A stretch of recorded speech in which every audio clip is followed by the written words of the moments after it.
Do androids dream of electric sheep? What does it mean to be human? And should you read this book? Let's find out. Hello BookTube, I'm Jonathan and welcome to Words in Time. In today's video, I'm going to be discussing the Philip K. Dick classic, Do Androids Dream of Electric Sheep? One of the best sci-fi titles of all time, and one where there's a lot to discuss. So if you want to join the discussion, feel free to join the Discord server in the description. So, what is the premise for Do Androids Dream of Electric Sheep? In a post-apocalyptic San Francisco, a bounty hunter is tasked with tracking down and retiring rogue androids. The only trouble is, these androids are almost undetectable from humans, and they don't want to be found. So the first thing I wanted to talk about was the world. This book was originally set in 1992, but in later editions that was revised to 2021. So it is kind of fun comparing that to our modern day 2022. We don't have androids yet, but I don't know if we're that far off. In Philip K. Dick's 2021, a nuclear war means that many humans have moved to off-world colonies because parts of Earth have been radioactively polluted. And on these off-world colonies, androids are built in order to serve humans, and allegedly some have escaped and made their way back to Earth. Written in 1968, I think you could describe this as an early example of cyberpunk. It's not as cyberspace oriented as some later works in the cyberpunk genre, but it does share some dystopian and noir qualities. If you're a fan of that subgenre, I think you might get on with the vibe of this book. For me, the visual descriptions of this world in the book were solid, but not exceptional. I think this could have been a case where watching the films before actually reading the book could have actually enhanced my experience while reading the novel, because those films, Blade Runner and Blade Runner 2049, are two of the most spectacular looking films of all time. So while reading this book, I was kind of able to use some of those images from the films to enjoy the descriptions in this book, and I think that really enhanced the setting.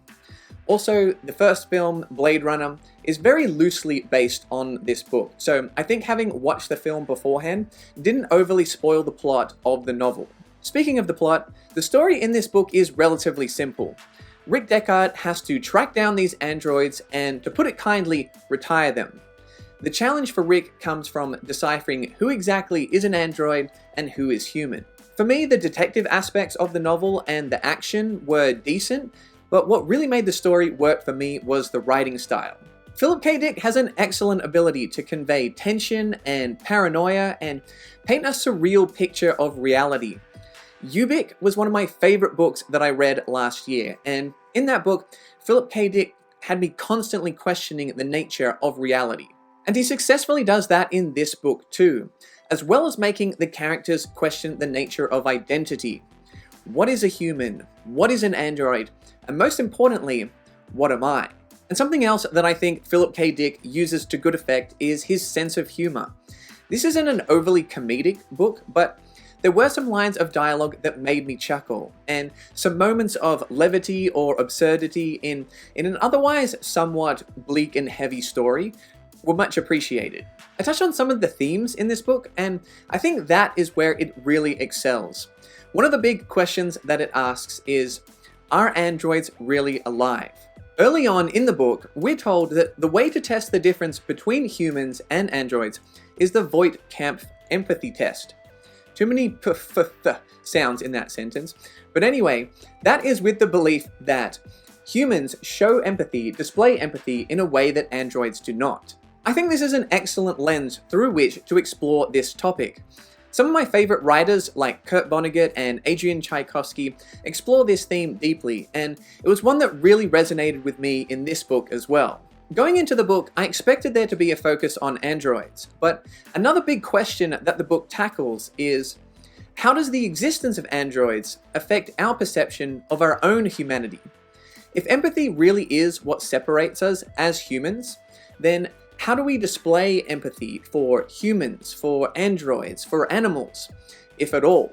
I mention animals because electric sheep are not just referenced in this brilliant title, but they are also actually quite essential to the story itself.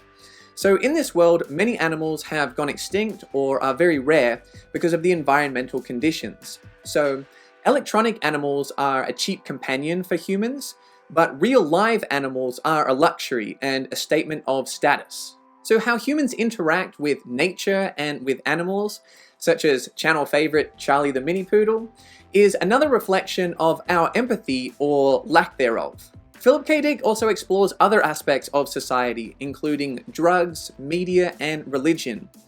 In this world, there is a religion called Mercerism, which I won't go into too much detail on for spoiler reasons, but I will just say that initially I found the nature of it to be a little bit confusing, but by the end of the book, I think it tied in really well thematically to the rest of the story. Lastly, I just wanted to touch on some of the character writing. In this book, we get a mix of characters from bounty hunters to androids to specials, and they are humans that are suffering from intellectual side effects from radiation. I don't want to spoil anything by talking about them individually, so I'll just say that I think the book focuses more on the ideas than it does on the characters. However, each of the characters are distinct enough so that they can uniquely service their part of the story. And finally, in regard to the main character of Deckard, I was somewhat interested in his personality and invested in him as an individual, but I think what I appreciated most about that character was the development, how he evolved based on the experiences that he went through throughout this book. I think that Philip K. Dick achieved what he wanted to, what he set out to do with this character by the end. So just quickly, before I give my final rating, I wanted to give a massive shout out to my patrons. You guys are the absolute best. If you enjoy the channel and you're interested in learning about some of the benefits of becoming a member, check out the Patreon link in the description. So what is my rating for Do Androids Dream of Electric Sheep, aka Dados, aka The Sheep Book? Well, overall, I think this book created an interesting world and explored some fascinating themes. I just wanted the plot development and action to be a little bit more exciting, and I feel like it could have pushed some of the ideas even further. I did appreciate how tight this book was at only 220 pages. It's a pretty quick read, but I think if it had just been pushed out to around 300 pages, that could have taken some of the concepts to the next level. For me, it was an 8 out of 10. I really enjoyed it, and this one was actually sent to me by one of my subscribers, James, from my Amazon wishlist. So it was a great pick, James. I really appreciate it. I liked it a lot, and I'm interested to see whether you guys liked it too. I hope you enjoyed the video. If you did, make sure to like and subscribe. If you really enjoyed it, consider becoming a patron, and you can find more sci-fi content over here.